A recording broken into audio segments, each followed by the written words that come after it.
Hello and welcome to the More Confidence with Luna Gaia podcast. I am your host, Lunaria Gaia, and here we talk all things body image, self-esteem, your thinking in your mind. How do you connect true to you in every part of who you are?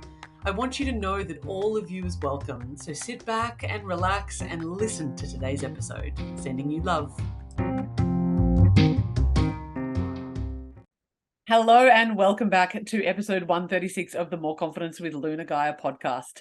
Here at More Confidence and me with Lunaria Gaia, I am here to revolutionize the way women and girls all over the world see themselves and their bodies so that we can stop holding ourselves back, stop hiding, stop with the insecurities, and actually get on with giving our unique talents and gifts out there into the world.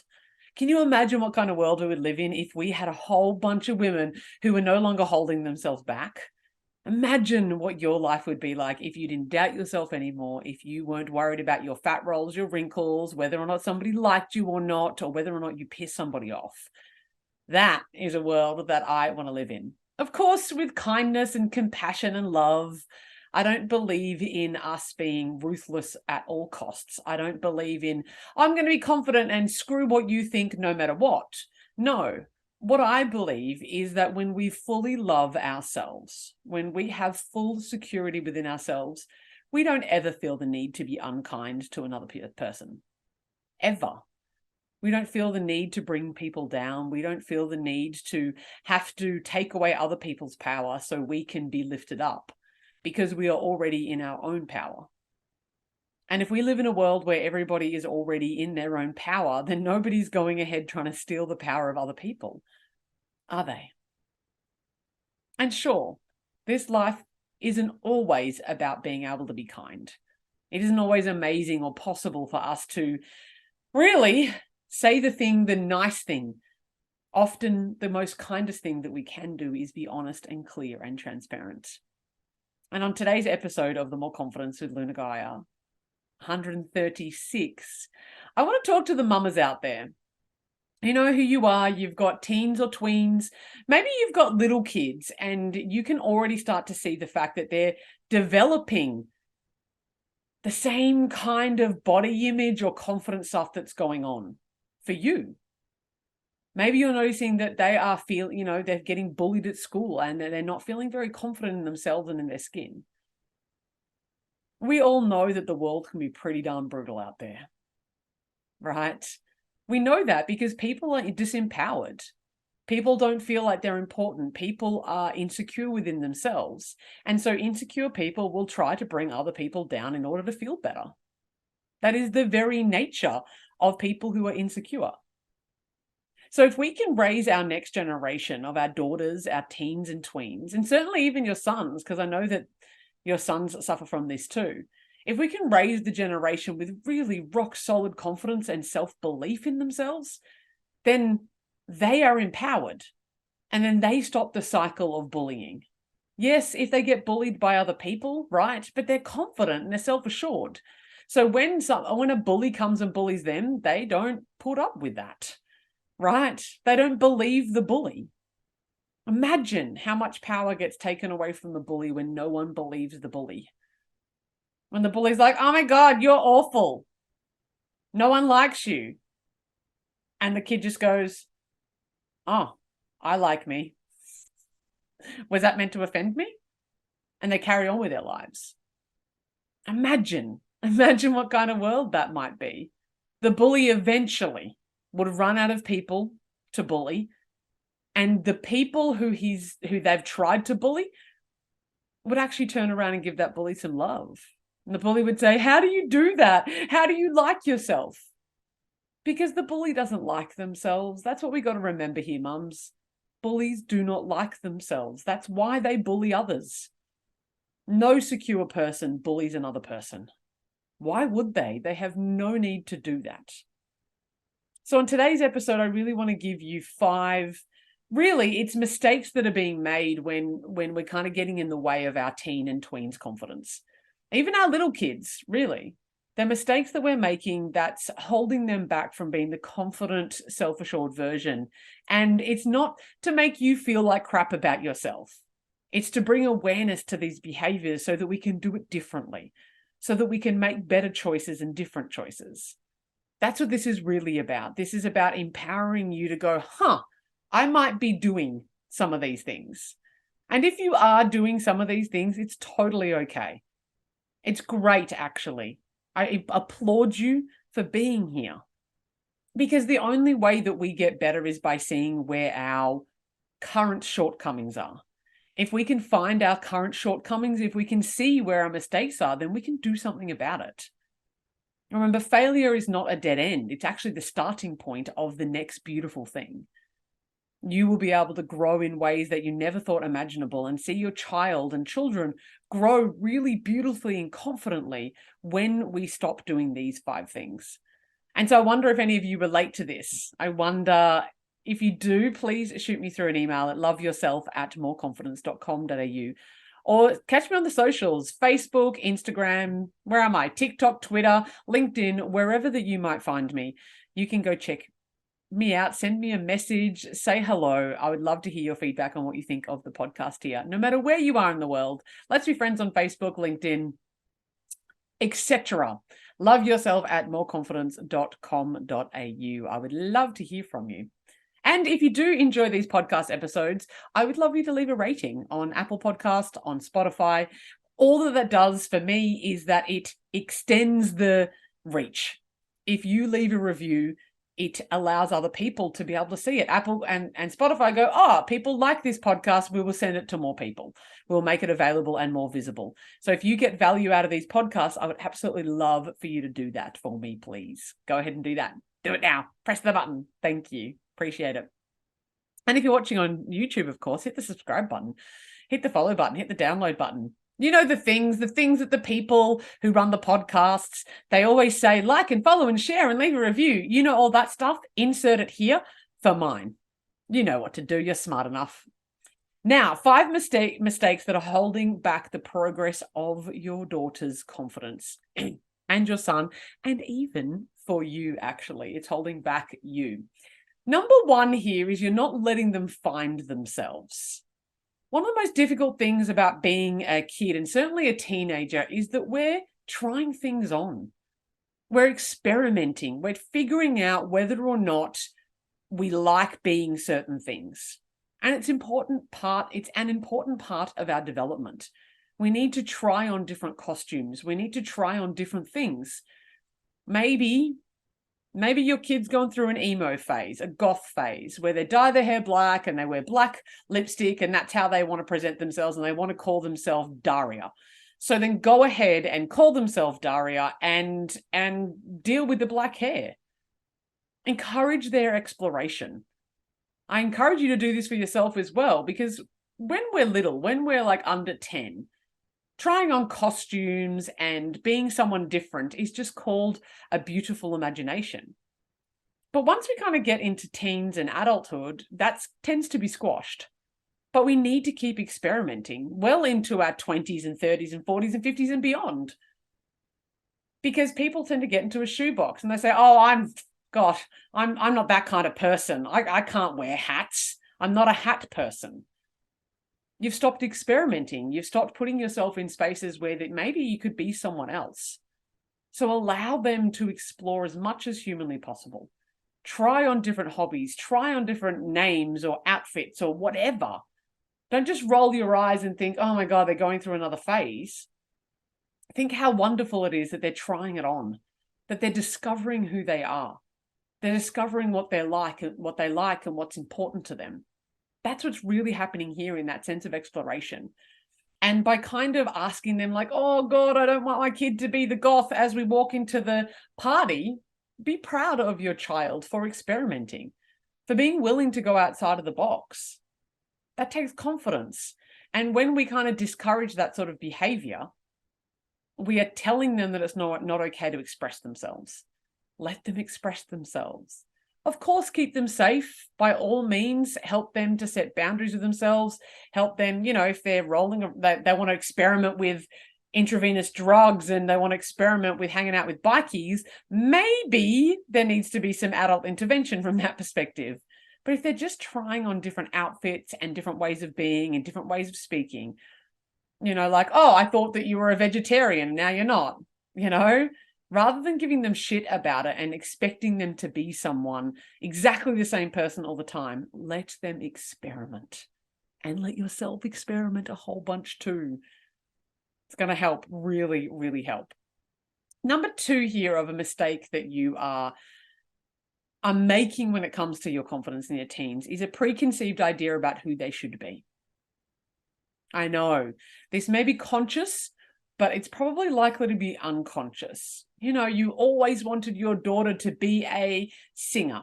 You always wanted your son to be a nurse. You always wanted etc., etc. You had these ideas about who you thought that they should be, or who you want them to be, or you've seen this amazing talent that they have within inside of themselves that they're not necessarily living right now. Those preconceived ideas that you have about them are limiting them. And they need to be able to explore, just like we said in this first one here. They need to be able to explore themselves, figure it out. You stand by them and you give them the love and the support, and you show up for them the way that they are. Maybe every single person in your family has gone on into the family business. Maybe this one doesn't. Maybe this kid doesn't want to do that and they want to be an artist. But you think you can't make any money being an artist. How are you going to support your family? How are you going to whatever? Let them. It is their life after all. You gave them life. And that gift was unconditional. It is not up to you to decide who they become. It is up to them. And if you have preconceived ideas, consciously or unconsciously, about who they should be, you are making them feel like who they are right now is not enough. That they have to live up to your expectations of this life that you gave them. Mama. Mama, what you need to do is give them the freedom to play. And let them know that you love them no matter what. Even if they do end up busking on the street for a living, right? And you think, oh my God, but you're so smart. You could go get a real job. Support them, love them, encourage them. The fascinating thing about, particularly a child who wants to pursue a career in the arts is, it's tough business, right? You've got far more likely getting a good job in HR than you do getting a job as a singer, right? But those parents who do sit there and support their children in the things that they want to do, they're more likely to be successful at it. You hear story after story about this. Harry Styles' mum at 16 saying, go and audition for X Factor. Harry Styles auditioned for X Factor. His mum entered him into the competition. Now, your kid might not be talented, right? There might not be that specific thing, but let them find out. Let them explore. Don't be like, right, okay, you can go and explore that while you're 16 and 18, but then you got to get a real job. It's their life. It's not yours.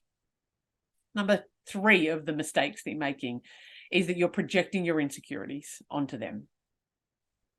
You're insecure about what other people think, and you're letting them feel that insecurity. You don't want the neighbors to see that they have flunked out of school. You don't want the other parents to go, why is Jenny acting up like that lately? You feel ashamed. You feel ashamed that you're not doing good enough of a parenting job, and you are passing that on to them. You're projecting your insecurities. I know for myself, it was body shame insecurities, right? That I was constantly, my mum would tell me that you are so beautiful. You can do anything. You were amazing. But she didn't believe it herself. And so I got her insecurities. What walks in mothers runs in daughters, my friends. Number 4 here links very closely to this. You're holding yourself back. I know. It's not nice to hear. When you're holding yourself back, they see that. Just like my example before with my mum. She told me that I could be, do, and have anything that I ever wanted, but she didn't go after it. She was holding herself back. So I didn't see any examples of that. It felt like lip service rather than truth. So I followed in her footsteps initially. Yeah. and I became small. I'm a woman, so therefore, everything that she believed about herself, I adopted. It's monkey see, monkey do, my friends, and that's the most important part here. You've got to understand that they are watching you at every step of the way. And you expanding yourself and you growing yourself, like attending this podcast, is actually showing them that they can do it differently as well. You grow, they grow. Super important. And finally, our last one here is that you're protecting them from getting hurt.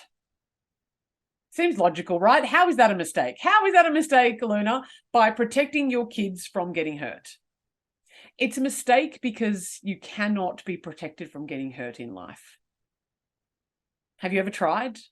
I'm sure you have.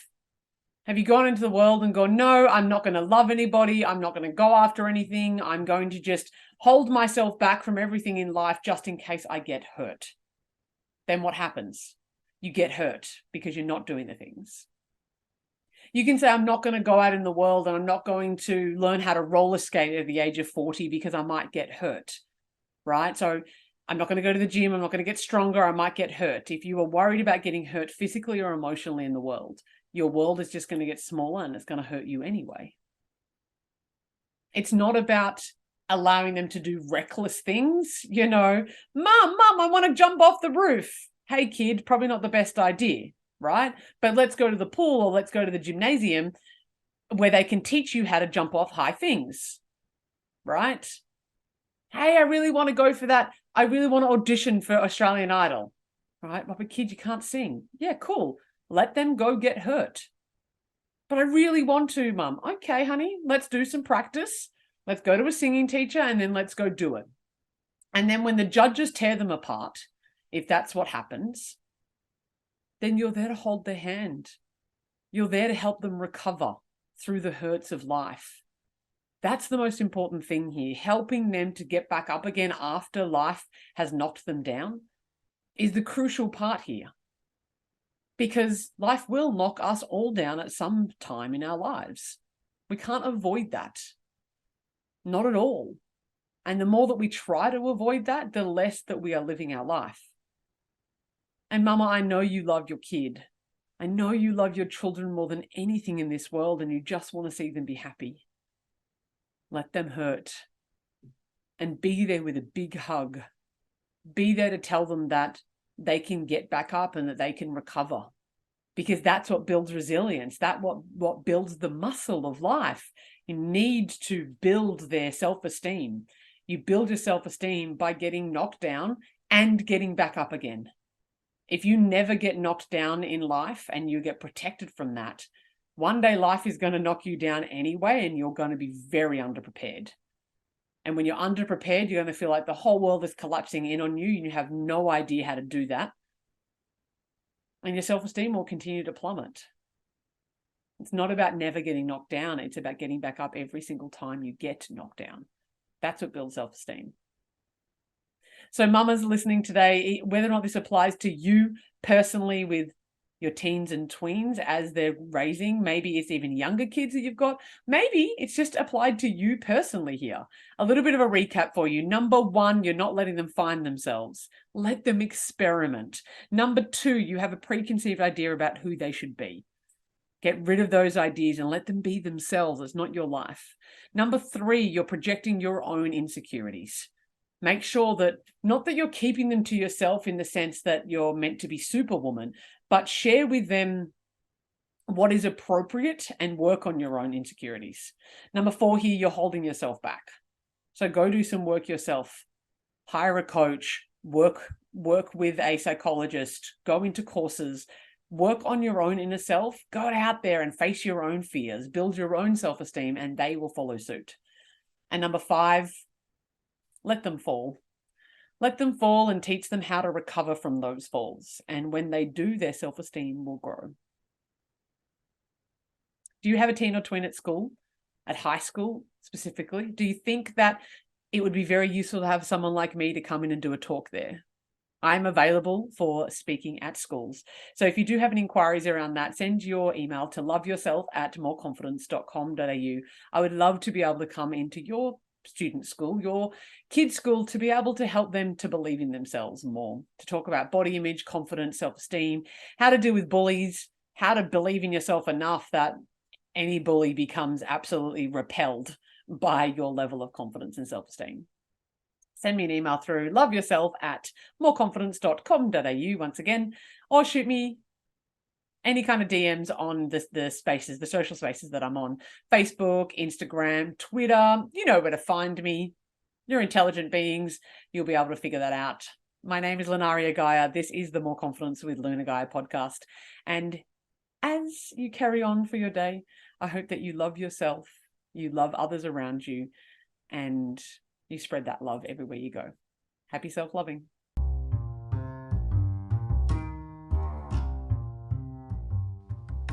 Thank you so much for listening to the More Confidence with Luna Gaia podcast. I hope you feel more confident, more self-assured, and ready to go tackle the world's problems and maybe kick ass in some of your dreams. If you haven't already, I would love for you to like and subscribe, follow, and maybe leave a review so that other people know how to find this awesome podcast too. If you're wanting to sink your teeth into something even more juicy, my #1 best-selling book, Perfectly Imperfect, Your Complete Guide to Loving Yourself and Loving Your Body, is now available on all good bookstore sites, both in print, digital, and I narrated it for Audible as well. If you think that coaching or maybe one of my courses is for you, why not head to www.moreconfidence.com.au and get in touch and see if we can talk. And of course, you can find me all across the social medias. That's Facebook, Instagram, TikTok, Twitter, YouTube, which is where you're probably listening now, or maybe even here on the podcast platform. Sending you big love and wishing you a beautiful day.